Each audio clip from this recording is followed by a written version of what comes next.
With me is the chairman of Carbon Mobiles, Mr. Sudhir Asija. So welcome to the very amazing finale that we're having right here between the Chennai Rhinos and the Telugu Warriors. सबसे पहले हमें ये बताइए, which team are you supporting today? Well, I'm the sponsor here. I have to take care of all the teams here, so I can't be biased for anybody. But the match looks very clear now. It looks clear. So does that mean you're taking a side, or are you not yet? Definitely, I'm not taking the side, but writing on the wall, we can see it now. The trophy is going to stay in Hyderabad.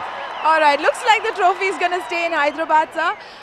You have been associated with the CCL. Carbon Mobiles has been associated with the CCL for a while now. Let us know a little more about your association with the Carbon Mobiles and CCL together. Well, we have been associated with it right from the beginning. This is, I think, 5th or 6th year of our association with CCL. Carbon has been associated with the cricket right from beginning. We started with IPL, and this brings a lot of glamour. And IPL is a serious cricket, where CCL is cricket and entertainment. And we can see the glamour here and the lovely crowd here. I think this is one of the best sessions here, and we are really happy with our association with CCL. Well, speaking of glamour, do you think that cricket and entertainment, as we're seeing here, is a great combination? Of course. See the public. I don't think even for the Ranji Trophy matches, a crowd like this comes. What is coming for CCL? They are getting their money's worth. We are all also enjoying. Even the viewers on the TV must be enjoying. Absolutely. The crowd here is absolutely phenomenal. The place is buzzing with excitement and energy. And every time the Telugu Warriors make a hit or they do something fantastic, the crowd is all in support for them, right? Absolutely. Thank you very much. Thank you very much for joining us, sir. And it's now back to you guys, the commentary.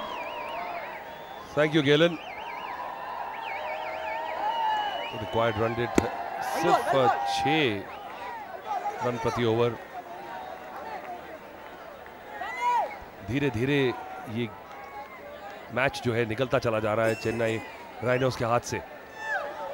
Sachin Joshi जिस तरह की form में रहे हैं इस पूरे season, bat से भी और बॉल से भी.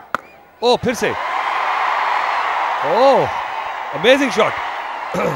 ये टाइमिंग ऑफ स्टंप के बाहर से उठा के स्क्वायर लेग के ऊपर.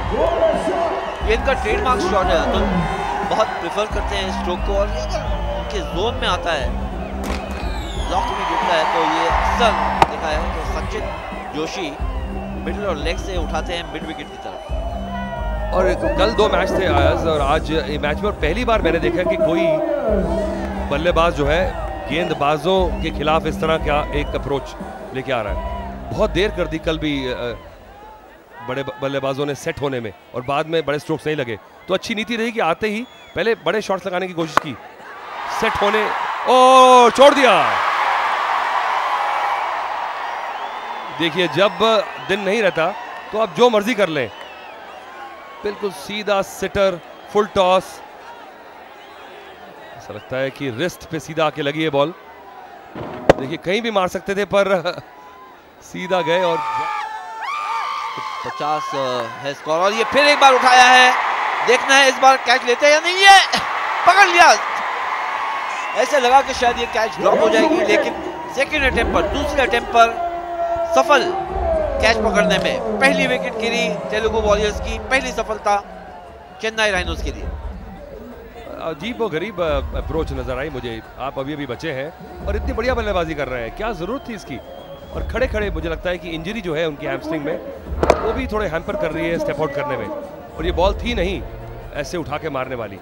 पिच तक नहीं पहुंचे. आप अक्रॉस तो मार सकते हैं इसको, पर सीधे मारने के लिए आपको और बॉल के करीब होना पड़ता है. तो चलिए कुछ तो सही घटा चेन्नई राइनोस के लिए.